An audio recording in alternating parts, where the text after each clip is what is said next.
Hello, so we've done our simple frog, but I felt so for some of our senior artists, our levels artists, that you might want a bit more of a challenge. So we've done a slightly more complex one for you here.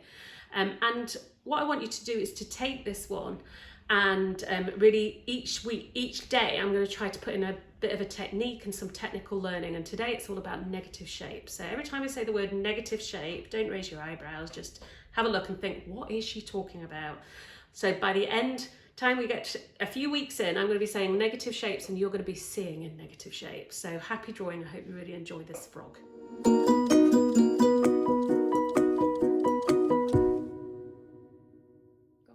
Okay, so this is the drawing we're going to do today. It's just a bit more complicated than the junior one, but the point of this, what I really want you to all think about, is negative shapes.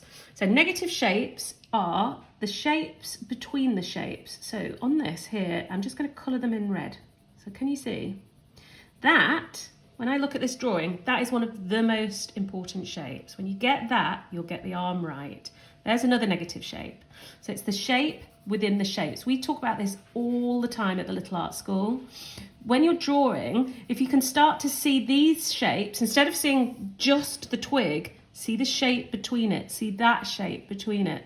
It will really transform the way you draw. And at the end of this lesson, I'm going to show you how master artists, you know, really very experienced, famous artists use this technique. So can you see what I'm doing here? I'm thinking about that triangle in between.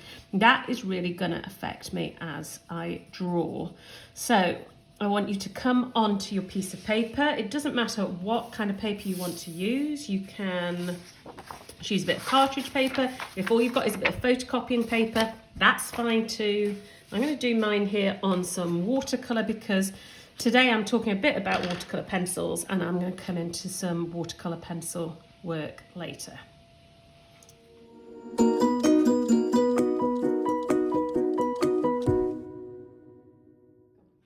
Okay, so what we're going to do now is we're just going to start by separating the page off with this twig because I want him to kind of hang off it. So I'm going to do a quick demo. If you just watch the demo and then you can come in and pause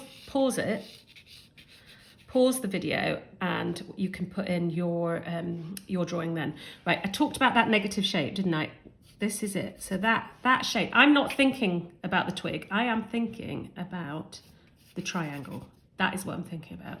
So I want you to go in and put in the triangle.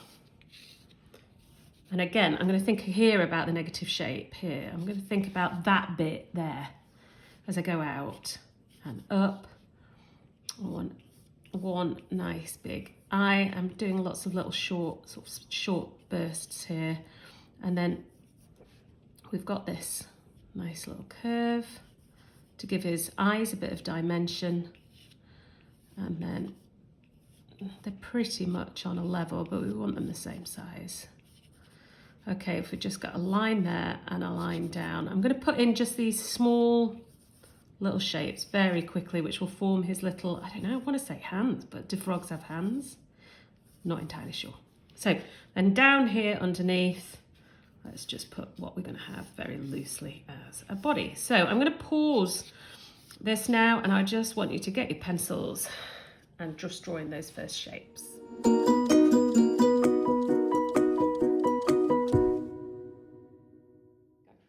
Right, so we're all at the same stage now. If you just watch again, I'll do this quite quickly. I want you to just take your time. Look how far up I'm holding this pencil. So lovely loose grip. I'm giving him a slightly quirky frown there. Tiny little marks there. And then just pop his arm in. And in this bit here, we're going to go slightly wider there like that. And take it down into a little point. In you go with a couple of legs. And there, we're keeping this really loose. And there.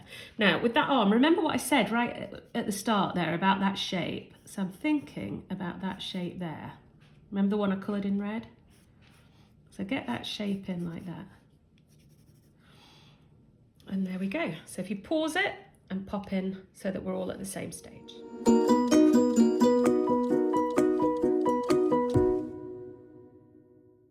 Okay, so pop his eyes in, and again, it's not a circle, this. Let's just get that little shape in. Put the highlight in just to remind yourself when you're colouring it to keep the highlight in. And then we're going to do his legs. This one's pretty simple. I just want a line joining to there.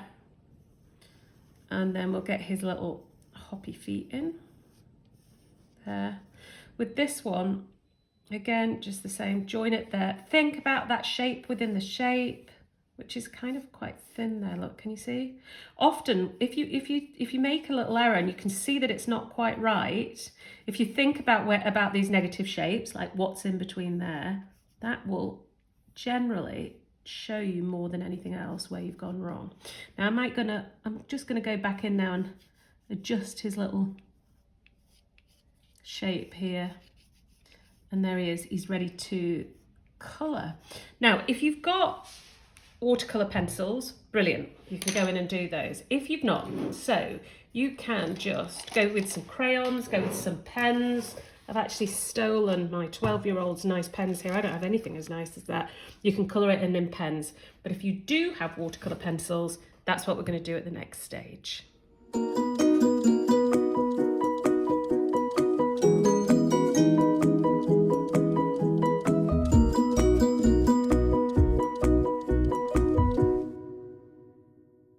Okay, so because I've done mine on watercolour paper, I'm going to use some watercolour pencils here. So if you've got some watercolour pencils, have a go with this. I'm going to just do two quick techniques here just to show you. One is this. So rather than colouring in with the pencils, what you can do is just go around the edges. Don't forget, really, for these to be effective, you really need a preferably watercolour paper. You'll get some effects with a thick cartridge paper, but watercolour paper is the best here with that. Right, so rather than colouring this bit in, what I'm going to do is just go like that and put a couple of little lines. You'll see why in a sec. And I'm going to take my brush and a little bit of water, what we call artist's best friend, otherwise known as kitchen roll. I don't want it too wet. And you can see it'll turn it to paint, but it's still retaining those little lines in between, which I'm quite happy with actually. That's what I want to happen with this. So that's technique one of just changing bits but leaving other parts. You can see I used, rather than a dark brown there, I used a burnt sienna, which is a lovely colour. Now for the next bit, what I'm going to do is I'm going to mingle these two colours here. So I'm going to go with green in parts, colour part of it in green.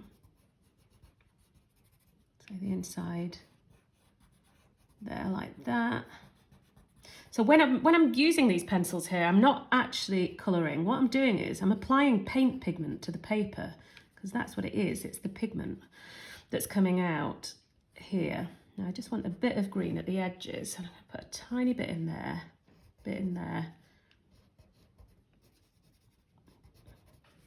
and right at the edges here as well. Okay. Then, once I've done that,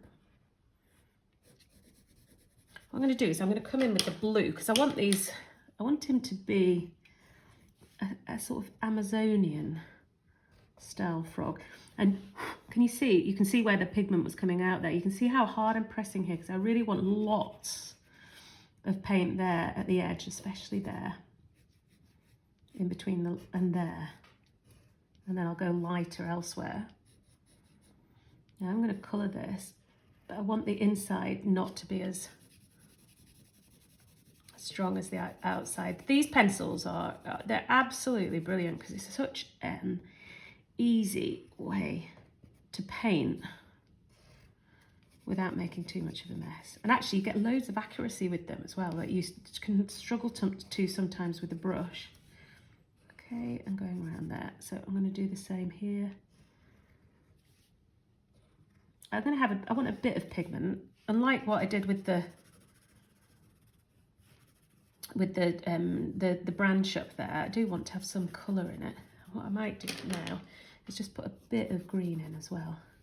And what that'll do is, as soon as I put my paintbrush to it now, I'll come back and do the face in a minute. I just want to show you this. Well, as soon as I put the brush to it, the two colours will mix. So if I'm starting with the green here, you see what's happening as it goes into the blue. I'm getting that lovely blue-green. Now, if I want to go, see, I just cleaned off my brush, so now it's just the water. There's no green in there now, it's just the blue. So that's where we're taking it to here. The same here, just blue, but as soon as I start to bring the green in, you see we're getting that lovely mix of a sort of bluey green around. We'll do the same with the other leg and with the arms. So if you want to only have the blue, not with any green in, you've got to make sure that that brush is clean. To go from here, I'm going to go in there.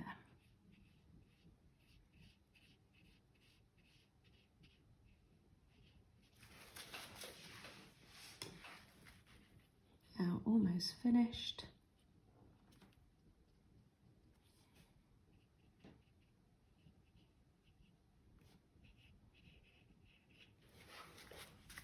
And we'll just do exactly the same up here with his froggy head.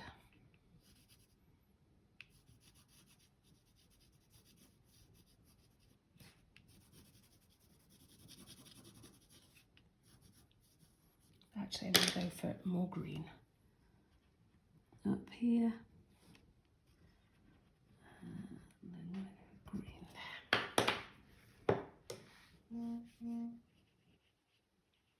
Get the blue in first, then pull the green into it.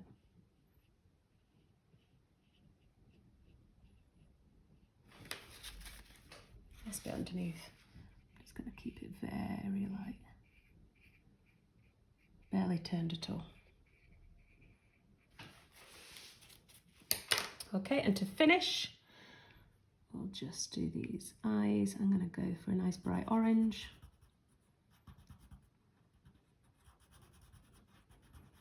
And we'll put some black in the middle. And you can see I'm going really heavy here, and that is because I want there to be plenty of paint pigment. The only brush I've used was just a normal medium size, kind of a number 6. But for the eyes, I think I'm going to go and use a much smaller one, that will just help me not get that wet green paint in. And I'm going to finish with a bit of black. And I should have left that highlight, but I forgot one. There we go. And there's our frog. So that's us at the end of day 1. Make sure you come back tomorrow. Tomorrow we're going to be doing some Harry Potter. Every Friday I want to do something a little bit of an extra treat. So we've got a fabulous Hedwig tomorrow that we're going to be painting together. And I just want to leave you with one final thought about negative space. So this is a Hopper painting. It's a painting, it's called The Comedians. Now looking closely, I want you to look at this and be able to see where the negative shape is, because that one has got 2 very clear negative shapes in. So at the end of this, if you take a picture of your work and send it to me, put your name and your age on it, and let me know where you think the negative shapes are in the Hopper, and join me tomorrow for some Harry Potter.